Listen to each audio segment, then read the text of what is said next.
at that BMW on the road. Now, a Toyota, a Mercedes, all with fat new price tags thanks to those shiny new tariffs. The US government just cranked up taxes on foreign cars. Logic says those companies should be racing to build factories on American soil. But they're not. Why? Are they just stubborn? Or is there something we're missing about this whole car-making business? What's really behind those hood ornaments and flashy logos when it comes to deciding where to build? The tariff temptation. Let's break this down. Foreign cars used to face a 2.5% tax when entering the US. Trucks got hit harder at 25%. Now both get slapped with a hefty 25% tariff. That's serious cash on a $30,000 vehicle. We're talking about $7,500 extra. Seems like a no-brainer for these companies to just set up shop in America, right? Build here, sell here, skip the tariff. The billion-dollar bill. Here's the thing about car factories, they're ridiculously expensive. We're not talking millions, we're talking billions. Like $1 to $2 billion just to build a basic plant from scratch. Even expanding an existing factory costs hundreds of millions. The land alone can cost a fortune depending on where you build. Then you need specialized equipment that makes your kitchen appliances look like toys.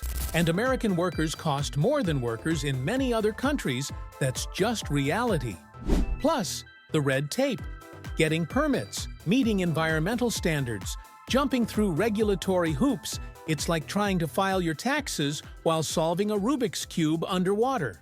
The comfort zone. Most foreign automakers aren't starting from zero. They've got massive operations already humming along in places like Mexico and Canada. These aren't just buildings with machines. They're well-oiled systems with trained workers who know exactly what they're doing. Take Mexico. They've got workers with years of experience building cars to exact specifications. The supply chains are dialed in the right parts, arrive at the right time from the right suppliers. Everything just works. The relocation roadblocks. Moving a car factory isn't like moving your home office. You can't just pack everything in boxes and hire a moving company. Imagine the nightmare of rerouting hundreds of suppliers who provide thousands of parts. One hiccup and your entire production line stands still. Each day of delay costs millions in lost sales. Then there's retooling.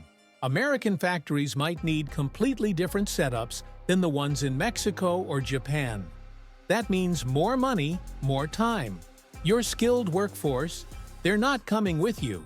So now you need to hire and train an entirely new team to build complex machines to exact specifications. That takes time and serious cash. Beyond the buck car companies, think in decades, not quarters. That fancy new model you're eyeing, they started planning it 5 to 7 years ago.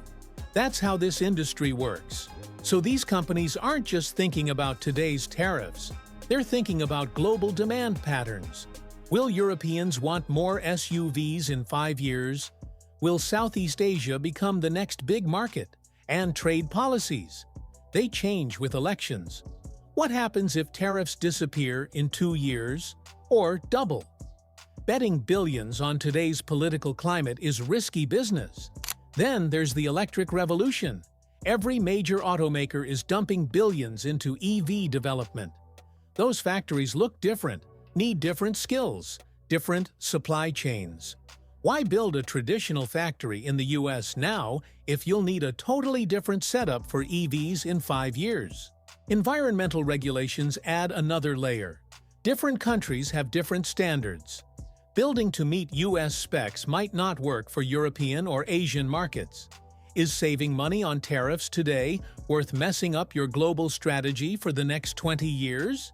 That's the real question these executives are asking. The waiting game. Despite all the tariff talk, we haven't seen a mad dash to break ground on new US factories. Some companies like Honda, GM, and Nissan have issued carefully worded statements about exploring options and evaluating manufacturing strategies. But actual concrete plans? Not so much. Most are in a holding pattern. They're running the numbers, gaming out scenarios, and mostly just watching. It's like when the weather forecast predicts a massive storm. Sometimes the smart move is to wait and see before making major decisions. The US as a base? America seems like a stable bet for manufacturing.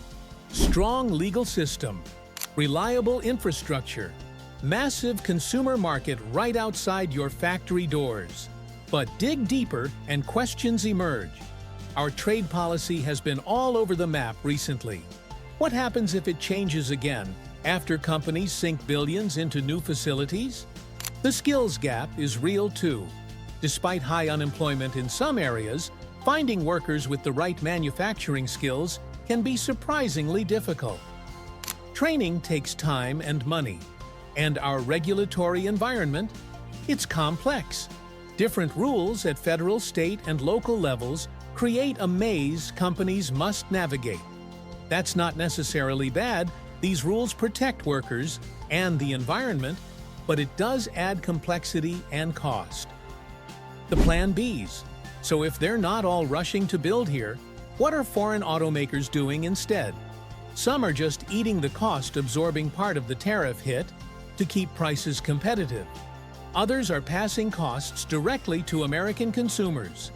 That $35,000 car now costs $42,000. Sorry about that. Many are applying for exemptions, arguing their specific models deserve special treatment. Others are shifting their U.S. product mix, focusing on higher-margin vehicles where price increases won't hurt as much. The lobbying game is in full swing, too.